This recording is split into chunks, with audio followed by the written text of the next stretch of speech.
नमस्कार, आप देख रहे हैं देश का सबसे पहला समझाने वाला बुलेटिन। खबर तो समझिए, मैं हूं आपके साथ लक्ष्मी। इस प्राइम टाइम बुलेटिन में आपको दिन भर की सबसे चर्चित खबरें दिखाते हैं और खबरों को विस्तार से समझाते भी हैं।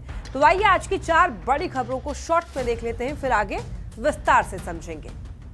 तो वो कौन कौन सी खबर रहेगी, देखिए। अपराधियों को सम्राट की सीधी चेतावनी क्या है, इसे हम लोग आगे समझने वाले हैं। और किस किस मंत्री ने पदभार संभाल लिया है, ये भी हम लोग आगे डिस्कस करने वाले हैं। डिटेल में आपको बताएंगे मंत्रियों के बारे में। और इसके बाद विश्व के सबसे बड़े शिवलिंग के बारे में भी आपको बताने जा रहे हैं, इसीलिए जुड़े रहिए हमारे साथ। और फिर रिहायशी इलाके में उत्पात क्यों मचाते हैं हाथी, ये भी हम लोग आगे बात करने वाले हैं। देखिए, सम्राट चौधरी के गृह मंत्री बनने के 24 घंटे के अंदर पुलिस ने एक अपराधी का एनकाउंटर कर दिया। बेगूसराय में पुलिस के साथ मुठभेड़ में कुख्यात अपराधी घायल हुआ है और काफी संख्या में हथियार भी बरामद हुए हैं। सम्राट चौधरी ने यह साफ किया कि बिहार अपराधियों के लिए नहीं है, अपराधियों को बिहार छोड़कर जाना ही होगा।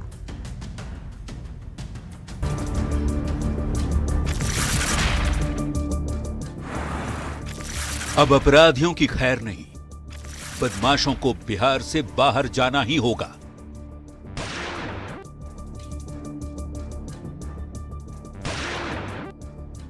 ये सीधा संदेश है बिहार के नए गृह मंत्री सम्राट चौधरी का।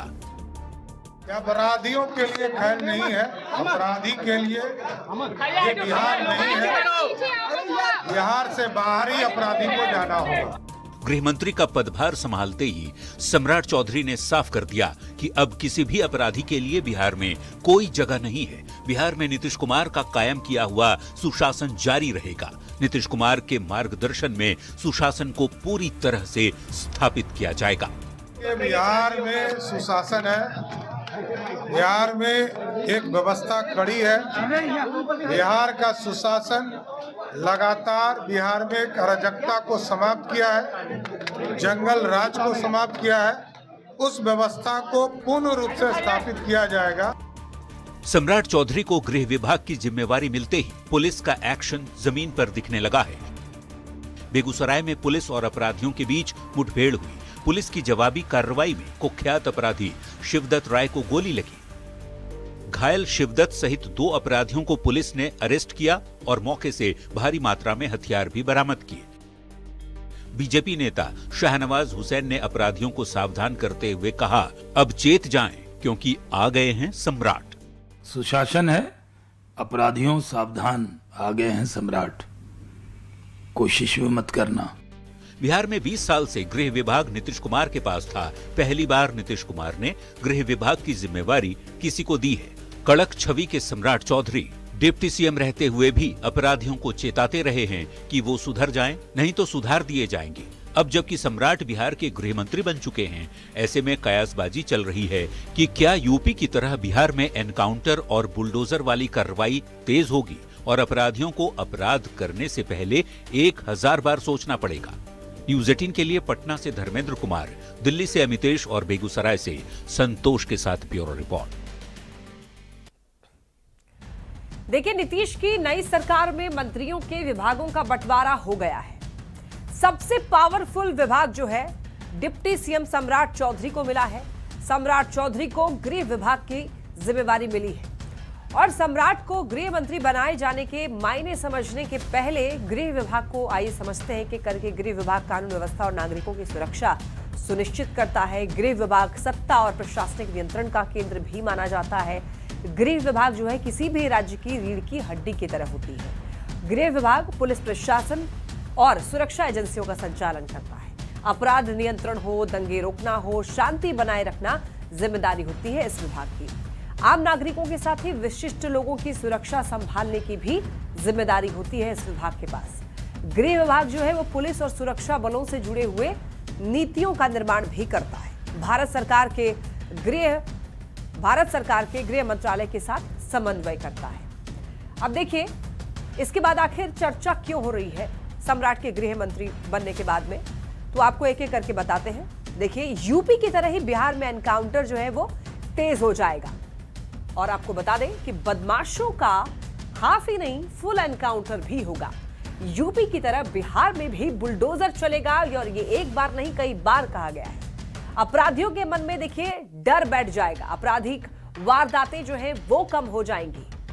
और गृह विभाग की जिम्मेवारी संभालते ही सम्राट चौधरी ने भी अपराधियों को सीधी चेतावनी दे डाली है। संदेश साफ साफ है कि अब अपराधियों की तो खैर नहीं है। अपराधियों के लिए बिहार में जगह है ही नहीं।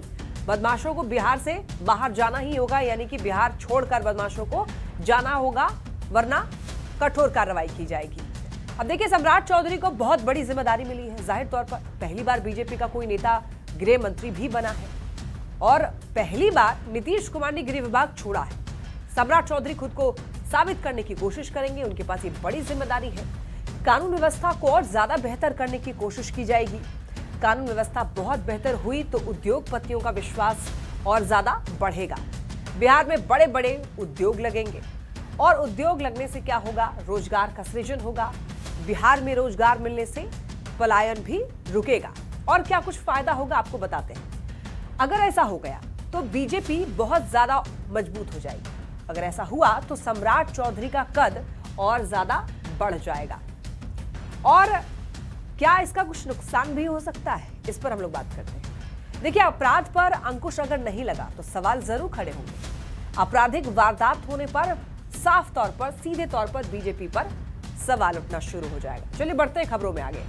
देखिए, बिहार में नई सरकार के गठन और विभागों का बंटवारा होने के बाद मंत्री पूरी तरीके से अब एक्शन में आ गए हैं। ताबड़तोड़ मंत्रियों ने अपने अपने विभागों की जिम्मेदारी संभालनी भी शुरू कर दी है।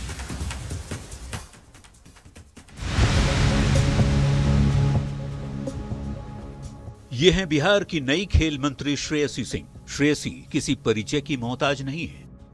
वो राष्ट्रमंडल जैसे अंतर्राष्ट्रीय शूटिंग चैंपियनशिप में गोल्ड मेडल तक जीत चुकी हैं। ये बताने के लिए काफी है कि खेल के क्षेत्र में उनका कितना अनुभव है। नीतीश सरकार का फोकस हमेशा से खेल पर रहा है। ऐसे में खेल मंत्री का पदभार संभालने वाली श्रेयसी सिंह के पास मौका है खेल के क्षेत्र में बिहार को नई ऊंचाई पर ले जाने का। हर काम में चुनौती रहती है, लेकिन एक हार्डवर्किंग महिला है। खेल के क्षेत्र से आते हैं तो चुनौतियों से डर नहीं लगता, लेकिन डट कर सामना करना जानते। दीपक प्रकाश 20 नवंबर तक इन्हें शायद ही कोई जानता था, लेकिन आज पूरा बिहार जानता है। बिना किसी सदन के सदस्य बने नीतीश कुमार की नई सरकार में मंत्री बने। दीपक प्रकाश ने पंचायती राज विभाग में पदभार संभालते ही साफ कर दिया कि भले ही मंत्री पद उनको अपने पिता उपेंद्र कुशवाहा की वजह से मिला हो, लेकिन वो अपनी मेहनत से खुद को साबित करके दिखाएंगे। कोशिश रहेगी कि पंचायती राज की संस्थाओं का खुद का रेवेन्यू का सोर्स हो। रेवेन्यू के सोर्स पे काम करने की जरूरत है। मेरी कोशिश रहेगी वहां काम करने की। रामकृपाल यादव, इनको कौन नहीं जानता। केंद्र सरकार में मंत्री रह चुके रामकृपाल ने बिहार सरकार के कृषि मंत्री का पदभार संभालते ही साफ कर दिया कि वो किसानों के हित में काम करेंगे। मैं सबसे पहले अपने नेतृत्व का और माननीय मुख्यमंत्री जी का विशेष आभार व्यक्त करता हूं, जिन्होंने इतनी बड़ी जिम्मेवारी मुझे डाली है। किसानों के हित के लिए मैं काम करूंगा, जो किसानों के हित में काम हो सके।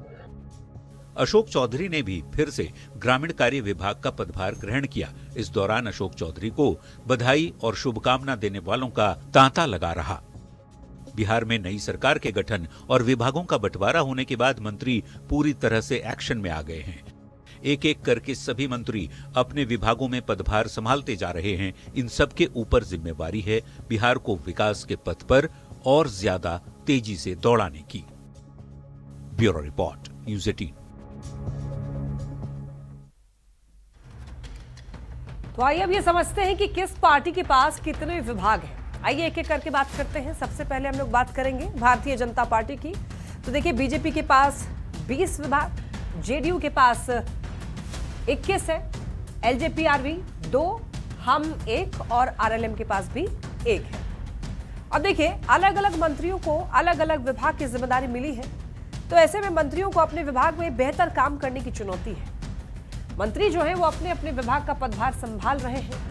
पदभार संभालते ही मंत्रियों ने कामकाज भी शुरू किया, और कामकाज संभालने वाले मंत्री जो है वो बेहतर काम करने का दावा भी कर रहे हैं। तो जो मंत्री अच्छा काम करेगा उसकी हर तरफ चर्चा होगी जाहिर तौर पर, और अच्छा काम होगा तो बिहार का इससे विकास भी होगा। चलिए हम लोग बढ़ते हैं आगे। बिहार के पूर्वी चंपारण में दुनिया के सबसे बड़े विराट रामायण मंदिर का निर्माण जो है बहुत ही तेजी से चल रहा है। दूसरी ओर मंदिर में स्थापित होने के लिए दुनिया का सबसे बड़ा शिवलिंग भी तैयार हो चुका है, जो कि बहुत जल्द मंदिर में पहुंच जाएगा।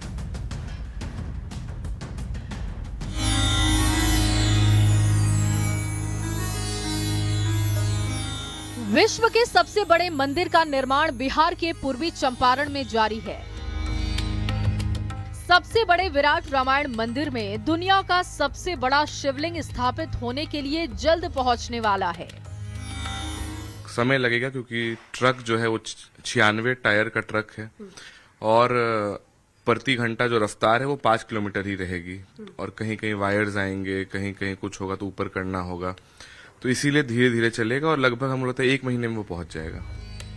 शिवलिंग को सड़क मार्ग से 21 नवंबर को महाबलीपुरम से 96 चक्का वाले ट्रक से पूर्वी चंपारण स्थित विराट रामायण मंदिर के लिए रवाना किया गया है। रवाना करने से पहले पूजा पाठ की गई, जिसमें वहां के गांव के लोग भी शामिल हुए। अब चलिए आपको बताते हैं कि किस रूट से आ रहा है सबसे बड़ा शिवलिंग। दुनिया का सबसे बड़ा शिवलिंग महाबलीपुरम, होसूर, होसाकोट, देवनाहाली, कुरनूल, हैदराबाद, निजामाबाद, आदिलाबाद, नागपुर, सिवनी, जबलपुर, कंपनी, मैहर, सतना, रीवा, मिर्जापुर, आरा, छपरा, मसरग, मोहम्मदपुर, केसरिया के रास्ते पूर्वी चंपारण के चकिया में विराट मंदिर पहुंचेगा।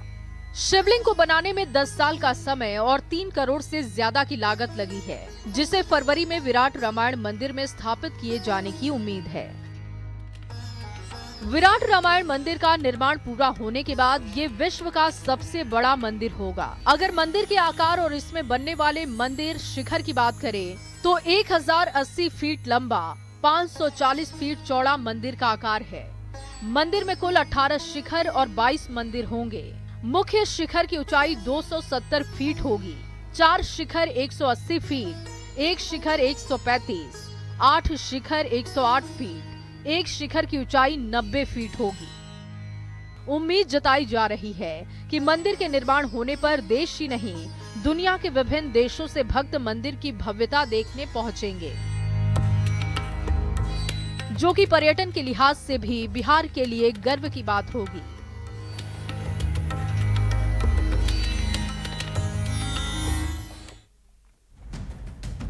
तो आइए अब बिहार में बन रहे सबसे बड़े मंदिर के सबसे बड़े शिवलिंग को समझते हैं। देखिए, इस शिवलिंग की लंबाई जो है वो 33 फीट है, जबकि वजन की बात करें तो 210 मीट्रिक टन इसका वजन है। और लंबाई को इस तरह से समझिए कि अगर एक व्यक्ति 6 फुट का होता है तो ऐसे में इस शिवलिंग की लंबाई जो है 5 व्यक्तियों को एक दूसरे के ऊपर अगर खड़ा कर दे तो उससे भी ज्यादा है। अब आप अंदाजा लगा लीजिए।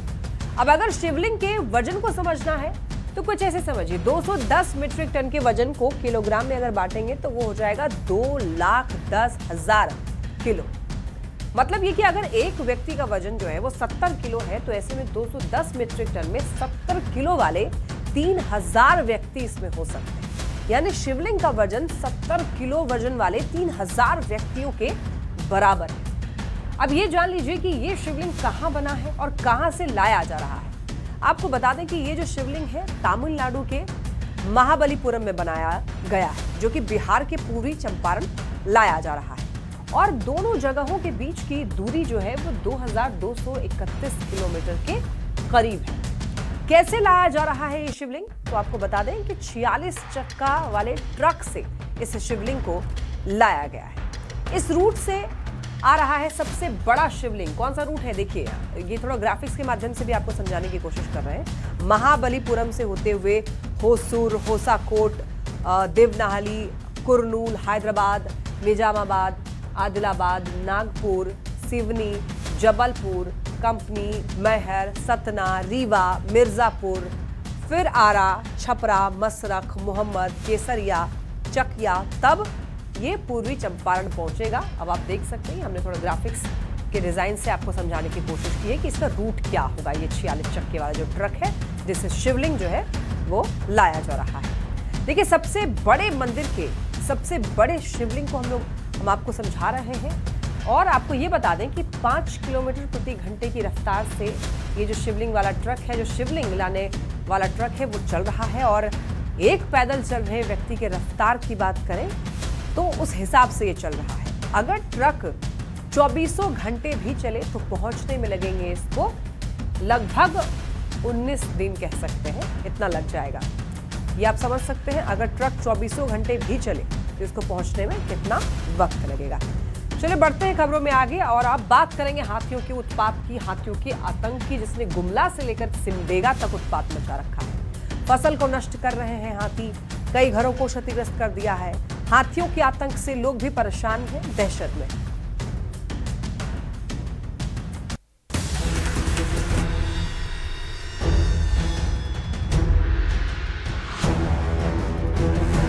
जब जंगली हाथी सड़क पर आ जाए तो तस्वीरें कुछ ऐसी होती है।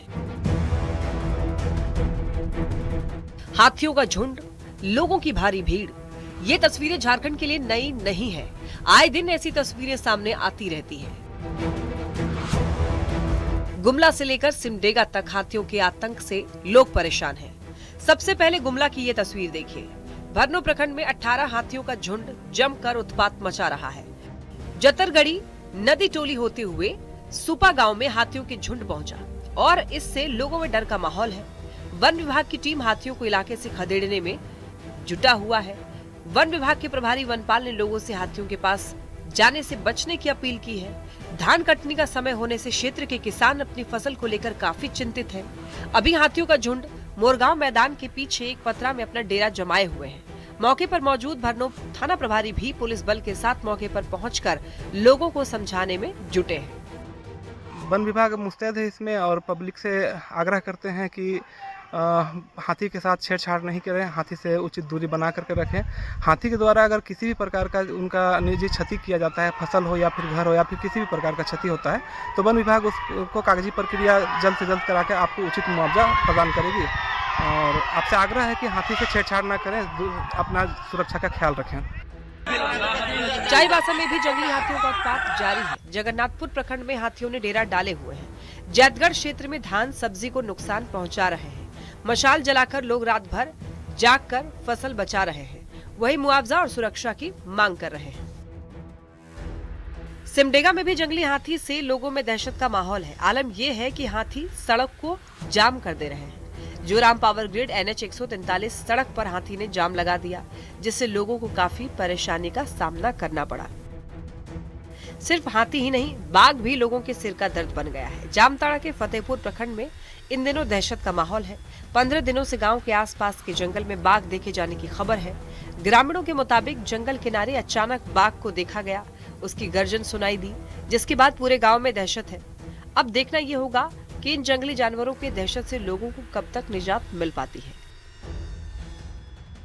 न्यूज़ 18 के लिए गुमला से रुपेश भगत, चाईबासा से रुपेश प्रधान, सिमडेगा से श्रीरामपुरी, जामताड़ा से सुमन भट्टाचार्य की रिपोर्ट। आइए अब ये समझिए कि रिहायशी इलाके में हाथी आखिर उत्पात क्यों मचाते हैं। देखिए, दरअसल हो क्या रहा है, जंगल कम हो रहे हैं और जंगल के कम होने से जो प्राकृतिक आवास है वो कम होता जा रहा है हाथियों के लिए। तो जंगल के कम होने से भोजन और पानी की भी कमी हाथियों को महसूस हो रही है। भोजन और पानी के लिए इंसानी बस्तियों की ओर हाथी चले आते हैं। राजमार्ग, रेलवे ट्रैक और खनन से पारंपरिक रास्तों में भी बाधा हो रहा है। मानवीय हस्तक्षेप के कारण रास्ता हाथी भटक जाते हैं और रास्ता भटक कर हाथी जो है वो गांव में पहुंच जाते हैं और इंसानी बस्तियों में आना टकराव का कारण भी बन जाता है। यही वजह है हाथी उत्पात मचाते हैं, क्योंकि हाथियों के लिए बहुत ज्यादा जगह अब बचे नहीं है और पानी की खोज में खाने के लिए इधर उधर हाथी जो है वो भटकते रह रहे हैं। चलिए